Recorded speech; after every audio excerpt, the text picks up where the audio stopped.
मेरा नाम सोनू कंवर, कक्षा 7 है। कलयुग समाज के अशुभ लक्षण।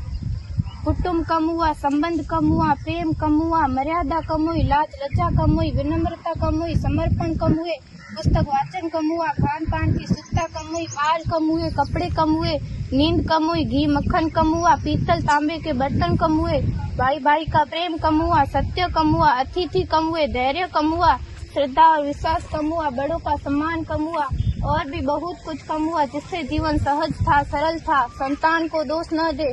बालक या बालिका को इंग्लिश मीडियम में पढ़ाया, अंग्रेजी बोलना सिखाया, बर्थडे और मैरिज एनिवर्सरी जैसे जीवन के शुभ प्रसंगों को अंग्रेजी कल्चर्स के अनुसार जीना ही श्रेष्ठ माना।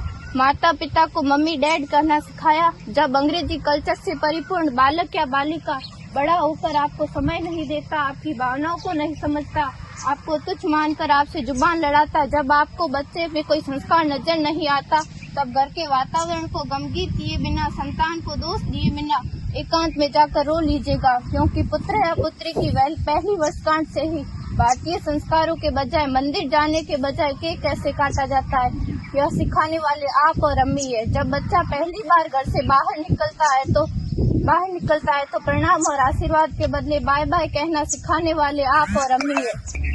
हम परीक्षा देने जाते समय इष्ट देव बड़ों के पैर छूने के बदले बेस्ट ऑफ लक कहकर परीक्षा भवन तक छोड़ने वाले आप और अम्मी है। बालक या बालिका के सफल होने पर घर में परिवार के साथ बैठकर खुशियां मनाने के बदले होटल में पार्टी मनाने की प्रथा को बढ़ावा देने वाले आप और अम्मी है।